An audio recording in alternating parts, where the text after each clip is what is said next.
आंबे आणलेस का? मी नाही देणार, तुझा तू दे. हा ज्यूस घे, हा ज्यूस पी. हा घे ज्यूस पी आणि ते इकडे मी सांभाळते. दे मी पकडते. दे. नाही नाही, मला माहितीये भाई तुम्ही सगळे ना हे आंब्याच्या नावाने ना मला फसवणार आहे आणि सगळे आंबे तुम्ही घेऊन देणार, मला एक पण आंबा नाही देणार. मी नाही देतो. तू ज्यूस दे बाबा, ज्यूस पण पितो आणि आंबे पण पितो. जा चल. अरे यार होतं का ऐकतच नाहीये. मी एक काम करते, त्याच्यासाठी डब्बा आणला ना तोच देते याला.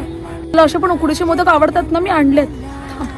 तेच घेऊन जाते आणि ना त्याच्याकडून आंब्याचा बॉक्स घेते आणि पळून जाते. जास्त शायनिंग मारते. उकडीचे मोदक करून आणले. ठीक आहे, पकड पकड, खा ना.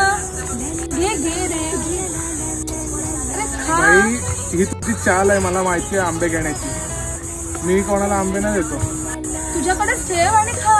हा ठीक आहे, बघा बघ, कोणाला देऊ नको. मी आज सांगतोय, आंबे मी घरून आणलेत. हो इथे ठेवते मी. मोदक, आता मोदक पण विसर, आंबे पण विसर आणि घरी ये, मग तुला दाखवते. शायनिंग मारतो का? ज्यूस नको, मोदक नको, हे नको, आंबे नको. चल. अरे यार फसवलंय ने मला. मोदक देतो देतो बोलले आणि आंबेच घेऊन गेली.